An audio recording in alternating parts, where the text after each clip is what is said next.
Hey guys, Collectors Company back again with another deck profile. John, what a weekend. You want to fill us in a bit? What a weekend that was. Yeah, so for those of you guys who do not know, we had our OCE National on the weekend and I was able to clutch up and actually win it this year, which very awesome. It's something I've been working very hard to obviously this year. This has been by far my most successful year in DBS. I've won so many events and it just feels really satisfying that I was able to end up winning Nationals and also kind of doing my dream of actually qualifying for Worlds. So yeah, I had an amazing weekend. It feels good. It feels good. Yeah, awesome. What did you play today on the weekend? Today I didn't play. I played some One Piece today, but what I played on the weekend, I played the new U7 Sun Goku leader. I decided to play this. My two decks I was thinking about playing for the event was either this or Gohan. I still think after the ban list with the A16 ban, Gohan is still a very good deck and it's been very underrated right now.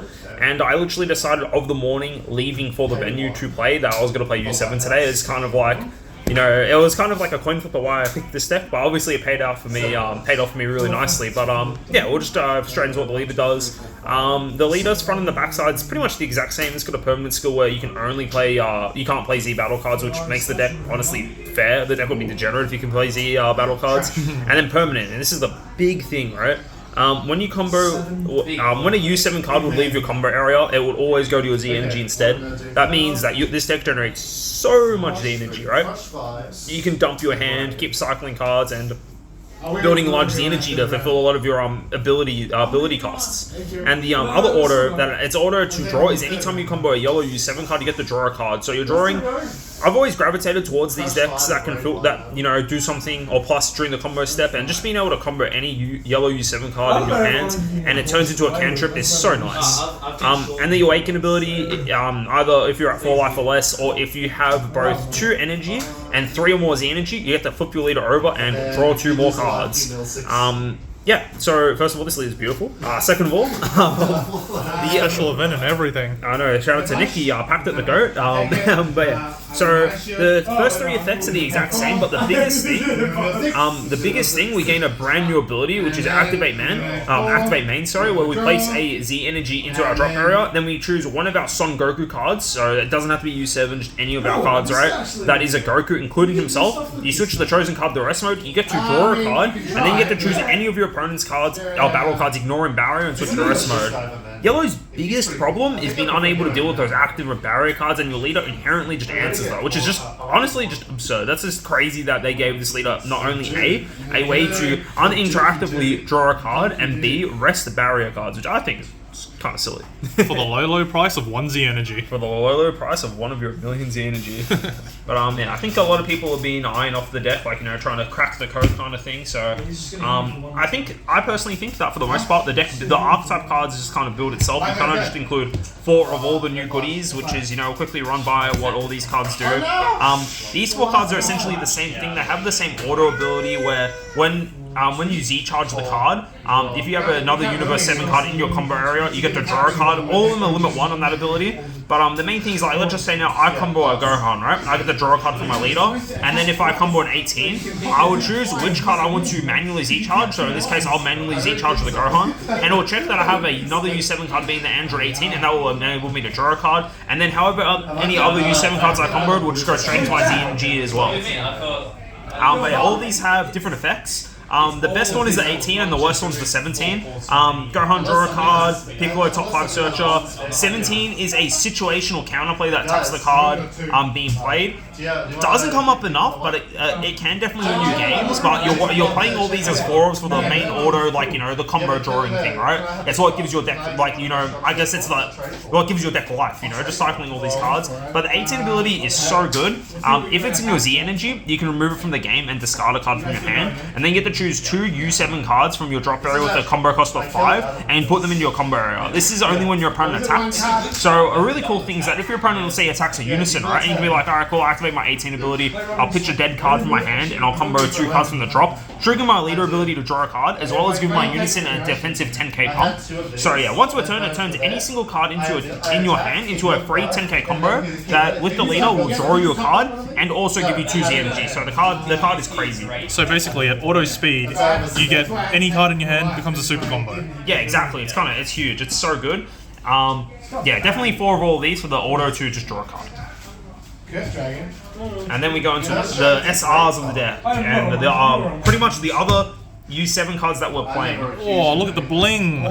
I went pretty hard to max rarity this deck, or not max rarity, but bling it out. So pretty happy. Beautiful. So we'll go from the worst to best cards here. These cards, I would say all these cards are insane. So we'll start off with the SSG Goku. This card can be played from your Z energy. As long as you have 3 Z energy, including himself, you play 1 and play him from your Z energy. And on top of that as well, when you play him, he just KOs any of your opponent's cards in rest mode. Not ignoring barrier, it'll be broken if it was ignoring barrier, but yeah. 1 energy removal from your Z energy, you can look in your hand, you have 0 cards in hand and still play this card and kill something, which is just awesome.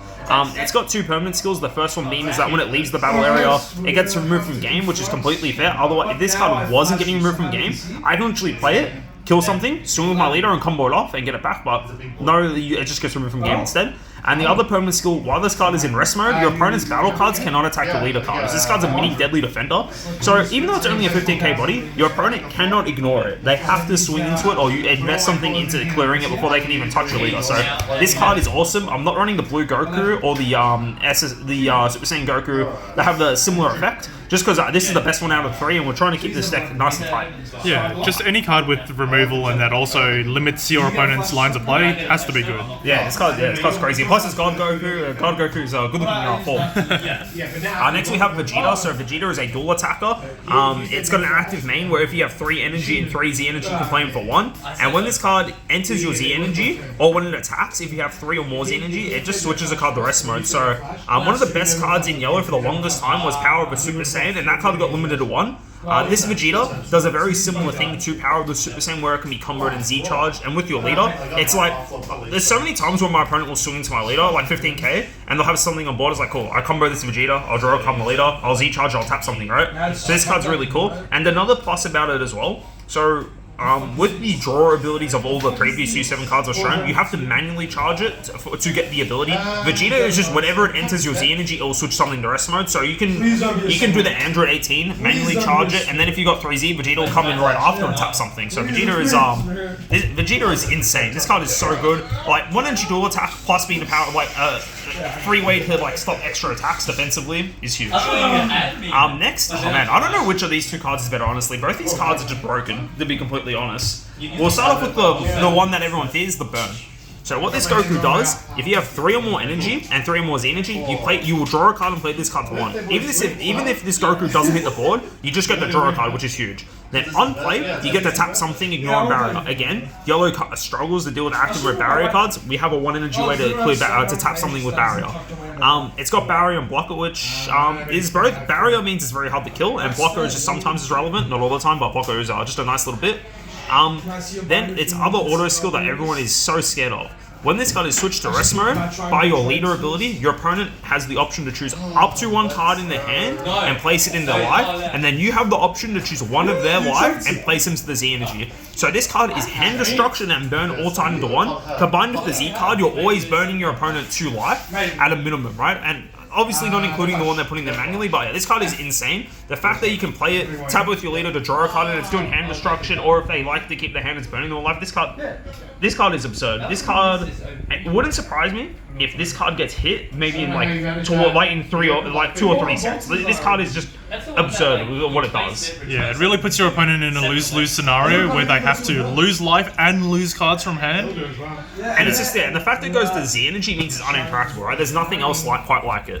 The next card, this card is what won me nationals, right? So of course I'm shout out to Ritzy, it gave me the out by missequencing. But no, in all seriousness, this is I've been playing Dragon Ball from day 1, right? There has never been a card in this game, and I'm even including secret rares, right, that can single-handedly win you the game as this card.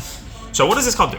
So for 1, it's got deflect. Okay, nice. Can't be stopped by a lot of things. The way you play it is that if you have 4 or more Z energy and your opponent has 3 energy, you play it for 1, and then you get to choose one of your opponent's cards in rest mode, ignoring barrier and KO it. So at worst, this card is a 1 energy barrier removal. And then on the turn, you summon it with this skill, right? It gains an activate main, where if this card is in rest mode, you can sacrifice 3 Z energy and switch it back to active mode. Now, if you've been like following along, this deck generates so much Z energy. There is turns where you will have like 10, 15, 20 Z energy, and this is like, I'll attack, restand, attack, restand, attack, restand. Yeah, this card is just through the roof, right? Like 1 energy infinite or borderline infinite attacker, 30k body is absurd. And the last effect, which I will say is the effect that comes off the least, but is also something that can win you the game, is this auto skill. So when this card KOs a battle card in battle, you can pay 1 energy, and for every 5 Z energy you have, you choose one of your opponent's life and place into the Z energy. In testing, I have had games where I have just survived the clapback and have played this card, swung into whatever battle card they have, and burnt my opponent for 4 life, which is absolutely insane. Like, this card's phenomenal. The main appeal of this card is the fact that it is a infinite attacker for 1, which is huge. The only downside about this card is when you play it, you can only play use 7 cards for the rest of the turn. So that is including unisons. It's very difficult to sequence a turn if you're opening this card, but sometimes you have to, right? But yeah, this card is just like, this card is broken as fuck. That's all I can say. It's like, yeah, if anyone watched my game against Ritzy in the final game, like the final turn, I only had 2 cards in my hand, 1 card left in deck. This is the only play I had to win the game. I think I swung like 5 or 6 times with this card, and it was enough to close out the game. So this card's absurd. Absolutely crazy. And this guy, hi, I'm Goku. You know, he's him. And then the last U7 card I'm playing is the Backbone Super Combo U7. So, one thing to note is that, first of all, this is a 5 life Super Combo. It's not searchable or whatnot, but the big appeal about this is that it is a U7 card, right? So all these cards, including our leader permanent that manually Z-charge, that automatically generate Z energy, it doesn't check for what color your Universe 7 card is. This could be a blue, yellow, black card, or whatever, but as long as it has a U7 tag, at the end of the combo step, no matter what, it'll be Z-charging. So let's just say now, we're having a game here, and you swing into me, I'm at 5 life, right? And you swing into me, alright, 25k. Alright, I'm gonna combo my Android 17. It's a yellow card, I draw a card, right? I combo my super combo, I get a 10k, I'll draw a card. Alright, cool, I just gotta have your attack 30k. Alright, I'm gonna choose my, which card I'm Z-charging. I'll choose my Android 18, 17, whatever, right? I have a U7 card in my Z energy being the Goku, I can draw another card. So you have just attacked me for a 30k swing, and I have drawn, not only have I gotten out of your attack, I have generated 2 Z energy and have drawn a card. That is just what we call really good defense. You ended up further ahead than what you started. So yeah, literally. You're generating value from your opponent not swinging good numbers. Yeah, exactly. And the thing is that 25k is a good number, is the thing. That's why it's absurd. Yes. Next, we have the other cards that make this deck absurd. The Duo and Majin Vegeta. Both these come out for 1, and both of them, the Goku negates something, skills, and kills something. Yeah, broken. Majin Vegeta draws a card and can swing for 25k double strike if you have 3 energy, and it also kills a 5 or less. The general playline I like to do with this deck, I like to play one of these cards, even if Duo doesn't kill something like a Gogeta Secret Rare, right? I like to play both of these cards, and then I'll swing with it and pump it up with my various like combo cards or Z extras, right? So these cards, even though they say 25k or 20, these things sometimes swing for like 30 or 40k double strike into your opponent's lead, which is very hard for a lot of decks to get out of without a negate. Another 5, please. And the huge thing as well, I'm running the Goku Z extra card, which we'll get to in a little bit, where it gives Goku's 5,000 power, and you can also give Goku's critical. So one of my favorite plays I like to do with this deck on turn 2, I'll play Duo, I'll play that Z extra, I'll swing into my opponent's lead, I'll use the Duo to pump at 10,000 power, and I'll combo 2 cards. So on turn 2, this can be swinging at your opponent's leader for 45k double strike without you losing cards in your hand, which Double is strike crit. double strike critical. So this is yeah, pretty scary. Also, shout out to Max who gave me his one of his 4 copies of the collector's version. So very pretty card. Next for the yellow utility, these are a last little bit of yellow. Oh, this is not a yellow card, but this is. So we've got 3 copies of Cooler Cooler, 2 Muta Ito, and then 2 Shinsenron. Muta Ito is what used to be a different U7 card, being the Master Roshi Negate, but I just simply needed more cards in my my main board that I can side out. In Best of 1 pre-side, right, which is what Day 1 was, you wanted something to be like, oh, I don't need this card, I'll take it out for whatever, right? So that was what Muta Ito was, and plus in Best of 3, where there is no side, this will clutch you some games, just the fact you already have it in your main. Sin Shenron, it's weird to say, this is probably my worst card in my deck, which is crazy to say. I've always considered bumping it up to 3, but it never felt as... This card is insane versus red, but it's just okay versus the other colors that can easily deal with it. Blue as well, it's decent into, but not Gogeta, which is the best blue deck right now. But I still definitely 100% a 12. If you were to sideboard this card, like you can leave this card in your side, but between your main and side, there should be a 12. Sorry, losing my voice, guys. But then we got 3 cooler counter. Honestly, I'm surprised this card hasn't been limited to 1 or banned, to be completely honest. The fact that this is the most cost-efficient counter in the game, and it also draws you 2 cards, is huge. The fact that a lot of our good U7 cards only cost 1 energy, and then if your opponent responds or tries to negate, you can tap another 3 to stop whatever they're trying to do, and if it's not the 6-drop Goku, you get to draw 2 cards on top of that as well. Like, yeah, there's games where it's like my opponents try to counterplay, like there's my 4-drop Goku, for example, with the Zamasu. I'll cooler counter to get that onto board. So this card, this card warrants the 3 off spot. It's very powerful, and it's what... This card will just let you close out games as yellow. Yeah, you'd rather see it than not see it. Yeah, 100%.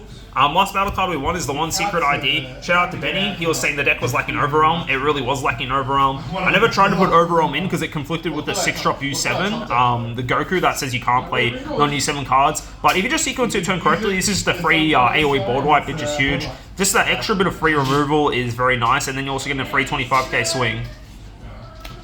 Lastly, my extra card lineup. We've got Final Flash, 2 Time Magic, and 3 Nimbus. All of these are really good. Potentially going to go up to a second. I think 3 Nimbus was a bit too much. I think I would be fine at 2. So most likely I'll either run 3 Time Magic, because Time Magic is huge in the mirror, plus it is a free negate, or I'll go up to a second copy of Final Flash. Especially because I am considering moving Sinchon onto the sideboard. I think I'll most likely go up to a second copy of Final Flash anyway. And the only card we haven't revealed is our secret rare. Everyone knows what my secret is. It is Victory Strike's on. Never mind. It's Bursting Rage.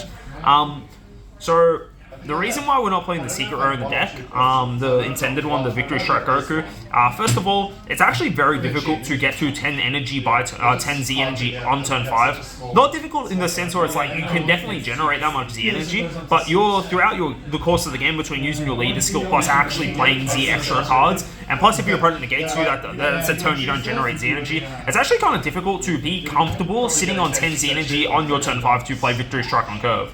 And this also enables us to go into the first card of our Z deck, our Z leader, right? So, I know the Bursting Rage got nerfed defensively, but on offense, you can swing with your leader, use it for a free 20k and play your Z leader, right? Because it bypasses the Z Awakening condition. And then what this Goku does, the 2 main abilities is the permanent Activate Battle. So the Activate Battle says if you have 7 or more cards in your combo area, your leader gains double strike, which we are a deck that naturally likes the combo, so we will easily be able to get to 7. And the second one, which is the main thing, is the permanent. If we have 7 cards in the combo area, when this card's in battle, you just negate all the combo effects of all your opponent's cards. The big thing is that if your opponent ever lets this leader swing go through, or you just force it through with a cooler counter, right?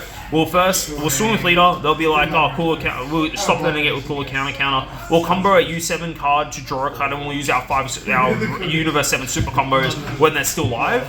And then we'll Bursting Rage, go into the leader, draw a card, get another 20k, go into this, and be like, alright, you don't have a super combos, and my leader's swinging at you for like, 100 something double strike, which the only deck in the game that can feasibly maybe combo out of it is Green Gohan, just because their super combos are naturally 10ks, and they have access to cards such as Cell's EDK. But yeah, this is a very easy win con. The amount of times where I just force through damage or onto life with my burning and other shenanigans, and I like, alright, I swing with lead, cooler counter, Bursting Rage into SCR. It is very powerful, and I think this is the correct card for the deck. The Spirit Bomb leader is also a 20k, so basically the combo is a bonus 25k just for 1 card. For 1 card that draws a card, yeah, so it's just insane. Very, very good. Yeah, so that's the first card of our Z deck. We transition. Z deck's pretty straightforward. I only run 1 Omen of Comeback. It's the bean for the deck, as well as the ability to pump your Goku up by 10k. The bean's very nice, but the rest of it's kind of like not too relevant. The fact that it is very nice one of beaning your leader on defense is huge, but the other ability doesn't come out too often. More often than not, after I use the bean effect, I usually replace this card for one of the other 2 Z extras. Omen of just the Kamehamehas, right? Omen of Victory and the Childhood Goku, right? Both these cards are amazing. They both have 2 very... Well, the Goku has 3 effects, and this the Burn one has 2. So the first thing is that when our opponent's card from their life is added to their Z energy, we get to do an additional one with this if we remove it from game. Again, combos with the 4-drop Goku to do the 2 life burn, which is huge. And then the Activate Battle, if we have 6 or more Z energy, we get to pump one of our Gokus up 10,000 power, and we also get to blank the skills of one of our opponent's cards. So it's a mini Final Flash. It doesn't ignore Barrier, but the fact that you can tap out on some of your early turns to play this and tell your opponent, alright, I'm either gonna, if you don't force me to use this on defense, I will be able to get the burn off more efficiently on my next turn. So this card is very powerful. And my last, this is Goku's Kamehameha. A lot of people aren't running this card in their deck, in their U7 decks for some reason, and I don't understand why. I've personally thought that when this card was revealed, it was one of the most broken cards in the game. But and in this deck is the deck that can truly exploit why this card's broken. So for 1Z energy, you get to play it, right? And it pumps when the turn you play it. You give all your Gokus in your battle area 5,000 power. If you've noticed, the majority of the good cards we were playing are Son Goku. So this is like, can potentially be up to like minimum 5k or maximum like 20k if we've got 4 Gokus out of combo power, right? That's huge. The Activate Battle, we get to choose one of our Son Goku cards, including our leader, and give it 10,000 power, and it also gains critical. So on defense or on offense, this is a free 10k combo, and especially if I'm doing it with my leader or doing it with Duo, it makes it a free 10k critical. Like, it's just absurd. I remember one game against Simo Locals, I went first, I dropped this on turn, I played Duo and this on turn 2, and I swung it with him 45k crit. On the following turn, he wasn't able to clear my door. I did the same thing again. I critted half his life, and there was literally nothing to do about it. And the last effect, and arguably the most relevant effect, is that at the end of the turn, it got a rider to say at the end of the turn, you remove this card from the game, and you choose, on either player's turns by the way, so yours or your opponent's, you choose one battle card in play that has no skills, or is a skillless card, and you get to KO that card. So this is relevant because this combos with cards such as Final Flash and Sin Shenron, where let's just say now my opponent plays Gogeta Secret Rare, right? And then, you know, I will use either Sin or Final Flash to blank Gogeta Secret Rare skills. If I have this card in play, on the turn that my opponent has played Gogeta Secret Rare, their turn ends, I remove this Z extra, and I just killed their Gogeta Secret Rare on my opponent's turn, the turn they played it. Yes, John did that to me in my final game of the tournament, and at that point I was ready to go home. It was like, yeah, this is kind of broken, to be completely honest. I would consider running 3. I think if I was playing Not Bursting Rage, there's a very real world I would go up to a 3rd copy of Goku's Kamehameha or a 4th copy of the Burn one. Both of them are just so good, and yeah, I really enjoyed this card at 2. It just has so much utility, and just swinging for crit is just huge. Yeah, that's a lot of words for 1 energy. There's a lot of, and that's this deck in a nutshell, a lot of words for 1 energy. But yeah, that's my main board and Z deck. We'll go into the side. So this is, my sideboard isn't the best, I'll admit. I think my sideboard will be refined the next time I play this deck. But the only 2 matchups I primarily decked my sideboard for was Green Gohan, because like I said, it was one of the decks I was considering playing. I was either playing U7 or Green Gohan on the weekend. And so I knew that Green Gohan was a good deck, so I wanted to beat it. So I'm running an extra copy of Mutaido to hit the 8-drop or the Goku Vegeta, as well as Cooler. And then 4 of the future Gohan. Like, you just kind of need it for that matchup. It makes it more manageable. And then the other matchup I was worried about is Cooler Mill, because we're a deck that inherently draws a lot. If we play our normal strategy, it will not work. We'll run out of cards in our deck, so we have to change our strategy, which is playing Unisons, right? So I play 3 Trunks Ultra in the future, 1 Goku Z Fighter, and 2 Unison of Fury. You can argue Unison of Fury is more of just like for other things as well, which it is true, that is correct, but I do start it against Cooler Mill. Trunks Unison is currently my favorite Unison in the game right now. It is a 3 energy dual attacker. You can kill some 4 or less, or you can kill your opponent's board. Shout out to Jun and Max. This is my copy of the SPR. This is Jun's copy, and this is Max's copy. I forgot to give it Max before he went to sit back home in Sydney. It is what it is, or Canberra, sorry. But then Jun said he just loves me so much that he doesn't want this card back, right? Yeah. Finest keepers, as they say. Yeah, finest keepers. But this card is through the roof. Like the fact that Unisons are still very tricky to interact with is just huge. And then Gohan Z Fighter. The logic behind it is like after we play 3 Trunks Unison, or if we have a Trunks Unison on board, we play the Gohan, it's cleanup crew. Like, it's very rare. Let's just say now this is 4 Gohan, right? If kind of the first Gohan you play feels the most awkward because it gets you the least amount of value, whereas you play every Trunks you slam for 3, it feels so good every time. And then yeah, Unison of Fury helps you a lot for Gogeta, helps you beat random rogue stuff, and then yeah. Good card is good. Very nice. And my last 2 sideboard cards were 2 Chi-Chi, draw a card, it's the Demagicate, and then 2 Samasu, whatever this guy is, the Undying. Shout out to Max, we did Gentleman's Agreement, and we kind of leaked our deck list to each other the night before Max, and he told me why I was running this card, So if you ever have played against blue and your opponent has slammed peel off mine, it feels so depressing. You actually can't generate Z energy, you can't draw cards, you can't just, awaken, right? So the logic behind this is that your opponent has a master out, I pay 1 in active battle speed to kill your peel off gang card. So that's the whole point of this card. And to be completely honest, in theory, it sounded goated as, but in reality, I didn't play this card a single time on the weekends, and I'm cutting it because there's literally better cards existing in yellow that do what I need that I wanted this card to do, and more. But it's a cool card. I can say I won with this card in my deck, which is pretty cool. Yeah, cool card. Yeah. But yeah, that's my deck, guys. That's it. Yeah, awesome. Any final shout-outs? Shout out to the team for being awesome testing partners. It's awesome that I get to play against consistently some of the best players that we have in OCE. Shout out to the manager, my missus, my partner, who supported me a lot during this. Let me take some time off from hanging out with her to just grind cards. As she supports my hobby and she just wants me to do really good. So I'm very grateful that that she is the manager, as they say. If you know, you know. And then shout out to Takra, an awesome event. Shout out to Mr. Ritzy, I guess. We had a very insane finals. It was awesome, and and I think that's it. Yeah, awesome. This is Collectors Company signing out. See you guys at Worlds. See you guys at Worlds.